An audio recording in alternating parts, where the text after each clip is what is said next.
Yeah, donc hande en tawi ɗo e artiste meɗen donc mo ganduɗen talamu hande wona en kala ɗum. Assalamu aleykum. Assalamu alaikum. Bandiraɓe sehilaɓe no wirmon ni ko Soldier Hems donc ɓe ɗo wadde interview avec les gens de Télé Mbedda mi salmini wonɓe fof inchallah jaajaf big up. Donc ko Soldier Hems eɗen gandi ɓoyan ko yaltindi album makko album goto baɗɗo dope album goto baɗɗo qualité mi anda no poɗen sifrade album donc mboɗo wiya moon jeeɓoye donc somo addi ɗo Soldier hande mi ruttoro Bogodine somi ruttima Bogodine mboɗo salmina Bosman mi salminima big respect. Ça fait l'occasion pour tawdemo ɗo Soldier donc yidde namdademo pourquoi album ma on titre o New Wave.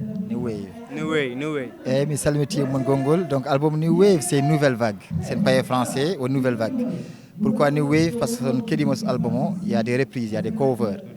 Donc mi waɗi album il y a 1 an et du coup il y avait 24 titres. Mami choisir 12 titres ɗi pour wadde New Wave avec nouvelle vague. Murtinaɓe kewani yiide on fannu album. Yetta morceau jiɗɗa belɗoma ko morceau Ambayla e Maxime Dadi, morceau Abda MC ko cover, e morceau Tiken Jamine Marcia Griffiths c'est la reine du reggae ko Curtis Bob Marley peut-être hewɓe gandama walla murtinaɓe ni gandama. Donc waɗi ɗum New Wave. Après ça 6 mois 8 mois ɗum ko album Soldier Hems New Wave numéro 2. On noon mi wawa neltini ɗo e Mauritanie parce que déjà ko soda et société walla mbiyen label coɗɗumo wiyete ko Danish Radio c'est acheté par une organisation danoise. Ya album goɗɗo mo wona o. Voilà si parce que New Wave oɗo donc wonko cuuɗɗa goɗɗum taw min tinani ko. Voilà et hande noon Télé Mbedda ɗon ça fait l'occasion à poser comme une question j'ai pas eu le temps wadde interview avant le concert voilà après le concert donc hande noon en petit ɗo concert jeeba pourquoi pas ouais.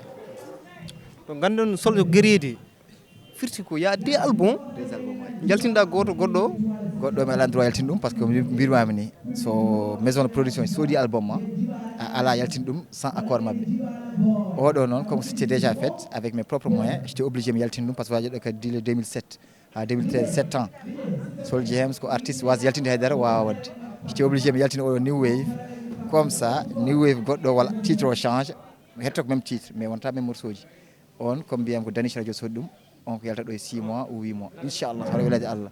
Bandiraɓe mboɗomi yejjita koye concert jeeba gonmi vraiment mais Soldier quand nde keeɗimi album makko nde tawmi omo addi new génération bismiɓe nder hen o jagga hande son ko baɗɗo Maxime Ambayla son ne wodno ene wayatno taw ko wonko rokkunoɓe courage pour remix ude on son walla wadde ɗum vibe goto taw ɓe guitta ɗum koye Baba Mal mais an guittirɗa ɗum à cause de mabɓe kamɓe mbaɗɗa affaire o nde kerimi ɗum mbimi ko damn quelle reconnaissance gonɗo ɗon hande ko affaire goto mo weeɓani chapeau vraiment min keeɗima album c'est nice et bon sens so Allah hoddiri kadi inchallah ma en battu émission taw ko enen jodi inchallah rabbi ɗum ɗon mi salmini won ɓe foof mi salmini won kadi Télé Mbedda e goɗɗo e caméra o big up à toi et one love.